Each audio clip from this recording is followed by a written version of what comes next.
Brace yourself. Can it pass up anytime now?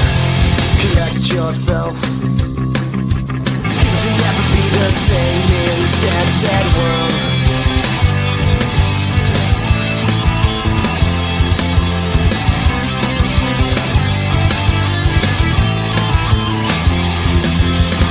Walk around the light a bit, trying to make the pieces fit to a puzzle with a million missing pieces. When I'm feeling fine is when I discover that I'm afraid to blow my cover, and there's something very wrong with this. So sit back in your hole.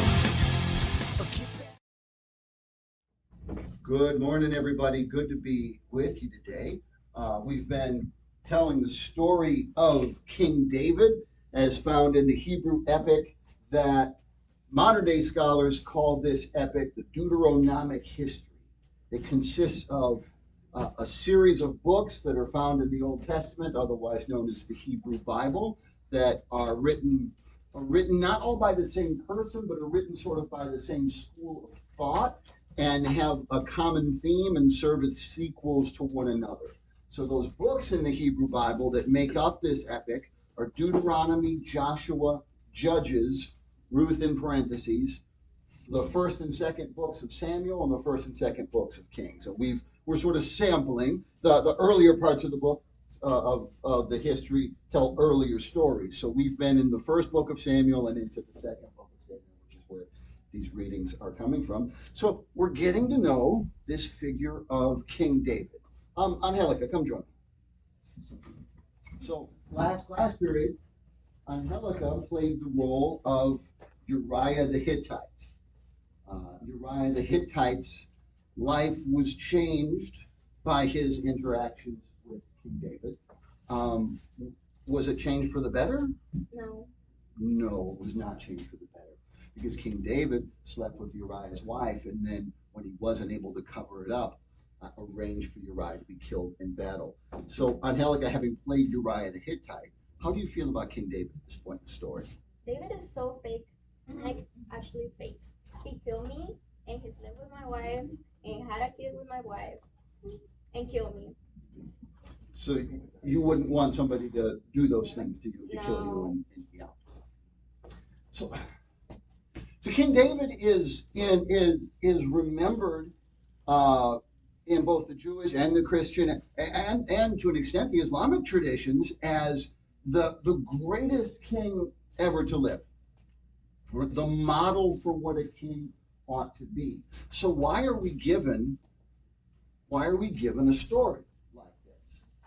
Perhaps the answer is just as simple as, yeah, thank you, Anna. It's just as simple as, well, it happened and it's part of the story. That may well be the case. But there's something that Hebrew literature that's unique about Hebrew literature among ancient literature. There's something that the Hebrew literature introduces to the world. And that is the notion of the redemption of weak and corrupted and fallen people. None of the figures in the Hebrew Bible, none of the heroic figures in the Hebrew Bible are perfect by any means. The biblical texts often pay more attention to the character flaws of their heroes than they do to the virtues, or at least as much attention to the vices of their heroes as to the virtues. Because from the Hebrew perspective, I'll get you next, and look, because you've been winning every class period with your comments so far. So, because from the Hebrew perspective, what matters is not so much what King David, and then by extension, what you, the reader, did yesterday, or even what you did 30 seconds ago. What matters is what you're going to do about it. What matters is what you do next. These are stories that are all about picking yourself back up and relying on divine grace. These are religious texts. and moving forward, not letting yourself be shackled to the mistakes of the past. And so these texts are full of mistakes and full of broken, wounded people who go on to do great things.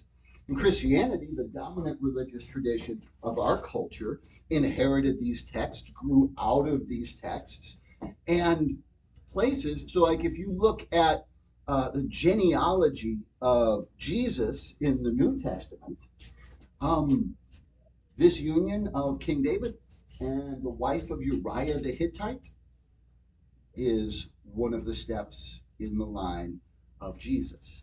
And other figures that we won't have occasion to look at in that line are just as broken.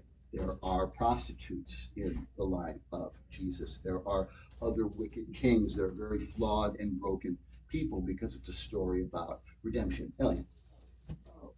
Eli, excuse me. Oh, no, this is fine. So the comment I was gonna make is Oh, why are you talking a mile away from the microphone, bro? so the comment I was gonna make is it Okay, go follows, like this with your hand. it follows under like the principle of like the only perfect man under the Bible is God. So they give him that chance to make up for what happened, so history won't repeat itself. And as us readers, we have to pick up on that to make sure like sinning or different things that we do on a daily basis get canceled out. Not to be perfect, but to follow like under that line, like the concept of Jesus Christ. That it's at least until you've drawn your last breath, it's never too late to correct your course, is one of the running common themes in here. Thank you, Eli. So King David is confronted by Nathan the prophet, he's condemned for what he's done, and then as a result, a couple things happen. One is his family is cursed.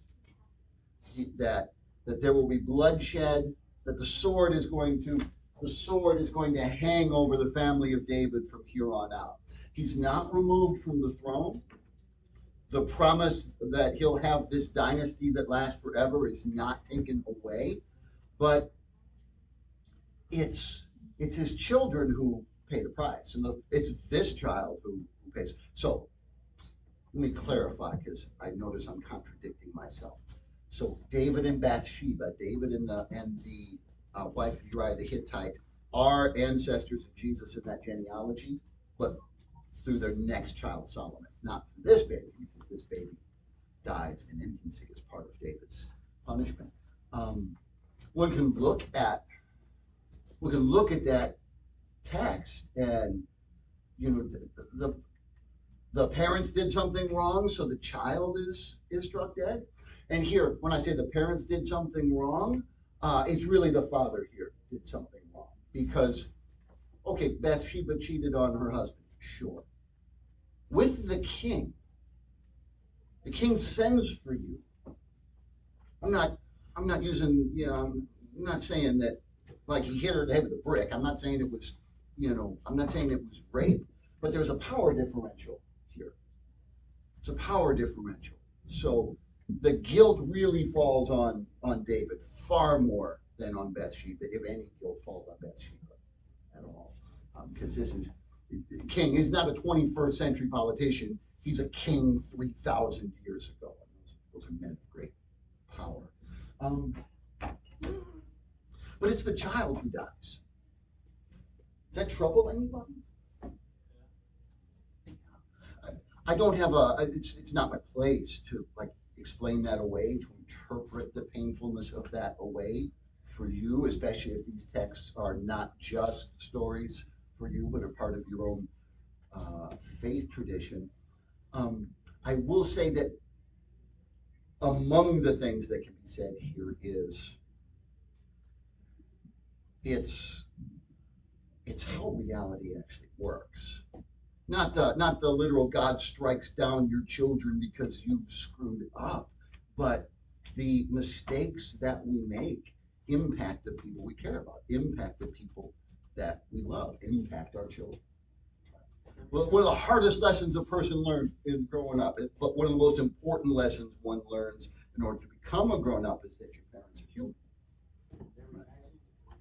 And what's up?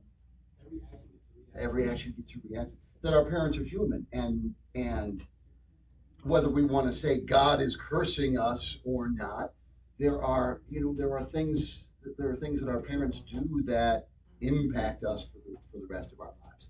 And so this is a very realistic text, nonetheless. So David's response, by the way, is because David's a musician, and so David's response is to write this song.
Now, Absalom, David's son, had a beautiful sister whose name was Tamar. And after a time, Amnon, David's son, loved her. Now David has many wives, but so Amnon and Tamar are half brother and sister. And after a time, Amnon, David's son, loved her. And Amnon was so tormented that he made himself ill because of his sister Tamar, for she was a virgin, and it seemed impossible to Amnon to do anything to her. But Amnon had a friend whose name was Jonadab, the son of Shimea, David's brother. And Jonadab was a very crafty man. And he said to him, O son of the king, why are you so haggard morning after morning? Would you not tell me? Amnon said to him, I love Tamar, my brother Absalom's sister. Jonadab said to him, lie down on your bed and pretend to be ill. And when your father comes to see you, say to him, let my sister Tamar come and give me bread to eat and prepare the food in my sight, that I may see it and eat it from her hand. So Amnon lay down and pretended to be ill. And when the king came to him, Amnon said to the king, please let my sister Tamar come and make a couple of cakes in my sight, that I may eat from her hand. Then David sent home to Tamar, saying, go to your brother Amnon's house and prepare food for him. So Tamar went to her brother Amnon's house, where he was lying down. And she took dough and kneaded it, and made cakes in his sight, and baked the cakes. And she took the pan and emptied it out before him, but he refused to eat. And Amnon said, send out everyone from me. So everyone went out from him. Then Amnon said to Tamar, bring the food into the chamber, that I may eat from your hand. And Tamar took the cakes she had made and brought them into the chamber to Amnon her brother. But when she brought them near him to eat, he took hold of her and said to her, come, lie with me, my sister. She answered him, no, my brother, do not violate me, for such a thing is not done in Israel. Do not do this outrageous thing. As for me, where could I carry my shame? And as for you, you would be as one of the outrageous fools in Israel. Now therefore, please speak to the king, for he will not withhold me from you. But he would not listen to her. And being stronger than she, he violated and lay with her. Then Amnon hated her with very great hatred, so that the hatred with which he hated her was greater than the love with which he had loved her. And Amnon said to her, get up, go. But she said to him, no, my brother, for this wrong in sending me away is greater than the other that you did to me. And he would not listen to her. He called the young man who served him and said, put this woman out of my presence and bolt the door after her. Now she was wearing a long robe with sleeves, for thus were the virgin daughters of the king dressed. So his servant put her out and bolted the door after her. And Tamar put ashes on her head and tore the long robe that she wore. And she laid her hand on her head and went away, crying aloud as she went. And her brother Absalom said to her, it's the other one. Has Ammon, your brother, been with you? Now hold your peace, my sister. He is your brother. Do not take this to heart. So Tamar lived a desolate woman in her brother Absalom's house. She's been used and discarded, violated, and now told to keep her mouth shut. When King David heard of all these things, he was very angry.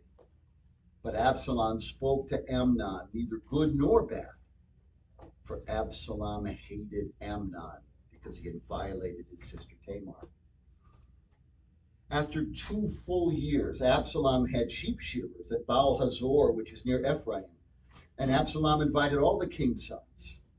And Absalom came to the king and said, Behold, your servant has sheep shearers. Please let the king and his servants go with your servant. Why don't you come to him? No, my son, let us not all go, lest we be burdensome to you. He pressed him, but he would not go, but gave him his blessing. Then Absalom said, If not, please let my brother Amnon go with us. why should he go with you? But Absalom pressed him until he let Amnon and all the king's sons go with him. Then Absalom commanded his servants, Mark when Amnon's heart is merry with wine, and when I say to you, strike Amnon, then kill him. Do not fear, have I not commanded you? Be courageous and be valiant. valiant. He's brave. Be brave. So the servants of Absalom did to Amnon as Absalom had commanded. Then all the king's sons arose, and each mounted his mule and fled. You see, so he set him up. Absalom has gotten his brother Amnon drunk, and when he's drunk, he's having his servants kill Amnon in revenge for the rape of Tamar. So we have brother violates sister, and now we have the cycle of vengeance rolls over. So now one brother has the other brother killed in revenge for the first horrific thing. While they were on the way, news came to David. I need some they. Absalom had struck down all the king's sons, and not one of them is left. Then the king arose and tore his garments and lay on the earth. They just told him, all your kids are dead. And all his servants who were standing by tore their garments. But Jonadab, the son of who's my Jonadab? Eli? Oh, Yeah. Jonadab, the son of Shimea, David's brother. Without the reading. yeah.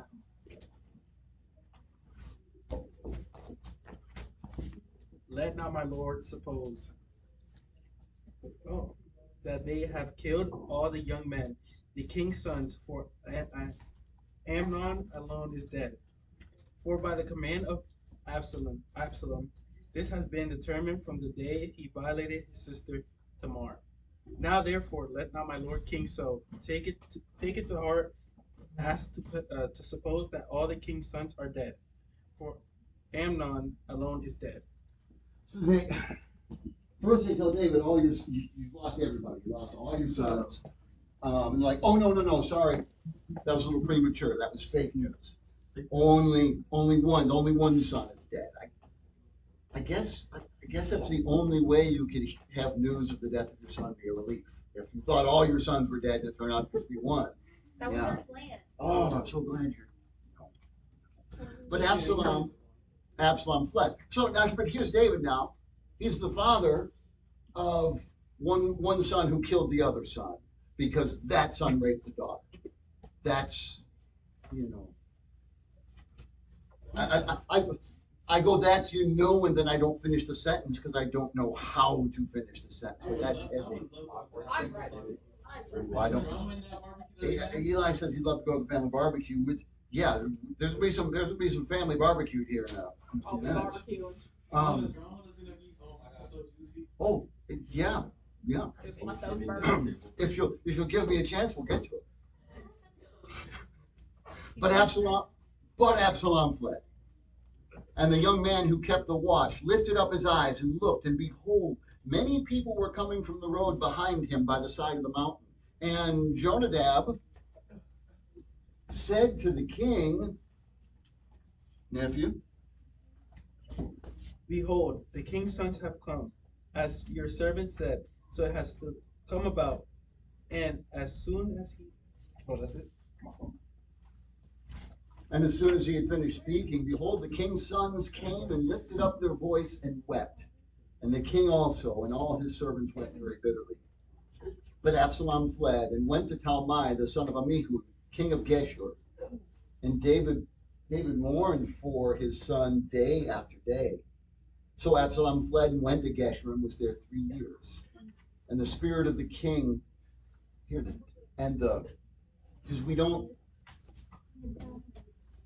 ancient literature is often full of stock characters that just do what we expect them to do.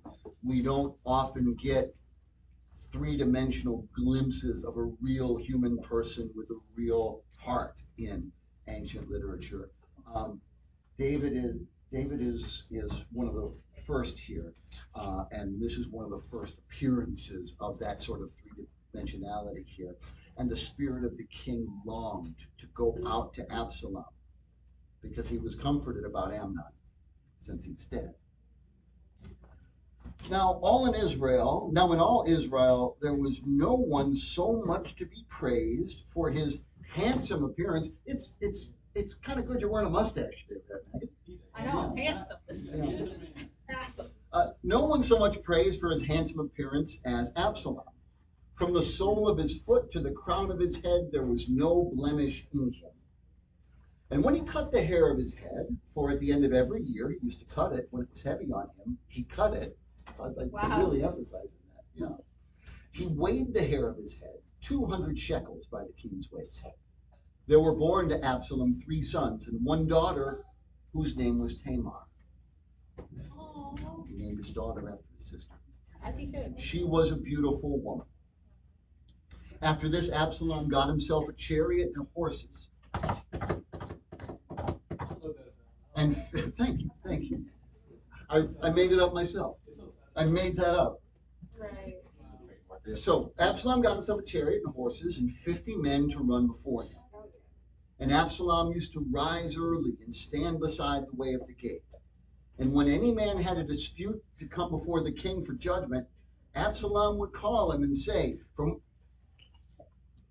what city are you? And when he said, Your servant is of such and such a tribe in Israel, Absalom would say to him, See, your claims are good and right, but there is no man designated by the king to hear you.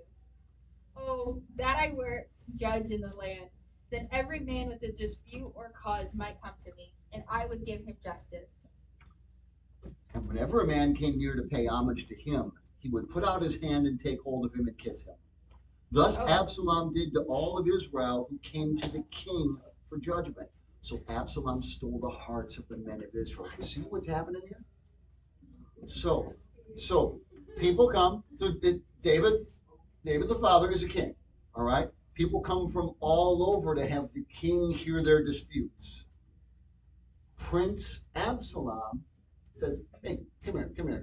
The king's not available. No. Prince Absalom says, come here. King's not available. What do you need?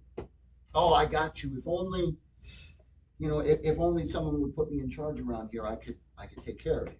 If only somebody would put me in charge around here, I could fix this for you. If only, why does no one care about y'all working folk? Huh? The king with his crown of gold on his head, he's just interested in his fat cat full of rich people. I'm here to make Israel great. I didn't finish it. But yes, so he's being a populist. He's pandering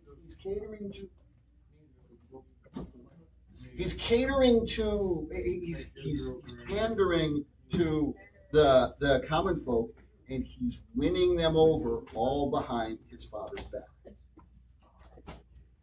At the end of 4 years, Absalom said to the king, so I don't know if you noticed, I didn't do the math, but it's been like 15 years have gone by in this last period. Go ahead. Please let me go and pay my vow, which I have vowed to the Lord in Hebron. For your servant vowed a vow while I lived in Geshur in Aram, saying, If the Lord will indeed bring me back to Jerusalem, then I will offer worship to the Lord. Go in peace. So he arose and he went to Hebron. But Absalom sent secret messengers throughout all the tribes of Israel, saying, these are the messengers, you go ahead. Oh, okay. They're his messengers, so this is coming from him. As soon as you hear the sound of the trumpet, then say, Absalom is the king at Hebron.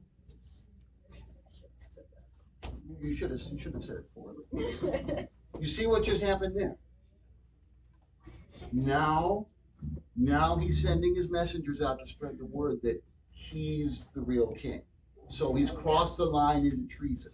Why is he defying his father like this? Well, because basically that, because David didn't do anything. Didn't do anything when Tamar was there. And a messenger came to David saying, the hearts of the men of Israel have gone after Absalom.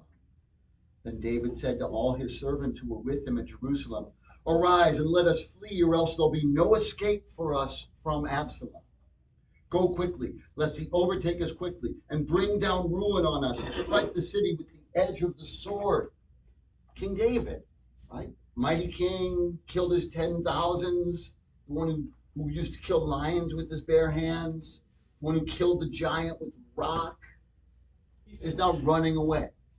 David has been driven out of his capital city, Jerusalem, and the rebel, the one who's overthrowing him, the one who's trying to take his kingdom, is his own son.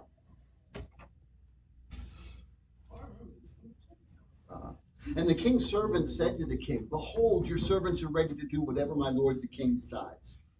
So the king went out and all his household after him. And the king left 10 concubines to keep the house. And the king went out and all the people after him, and they halted at the last house. Then David and his army came to Mahanaim, and Absalom crossed the Jordan with all the armed forces of Israel. Now Absalom had set Amasa over the army instead of Joab. So Amasa, talking about who's in charge of Absalom's army. Amasa was the son of a man named Ithra, the Ishmaelite. Ishmaelite, that is the Hebrew term for Arab. Amasa was the son of a man named Ithra, the Ishmaelite, who had married Abigail, the daughter of Nahash, sister of Zeruiah, Joab's mother. And Israel and Absalom encamped in the land of Gilead. When David came to Mahanaim, Shobi the son of Nahash from Rabbah of the... You know what? Let's just pause there because we're missing about a third of the class and tomorrow's reading will be short. So civil war in David's Israel. War happens tomorrow. War happens tomorrow. What? That's all I need to know for today.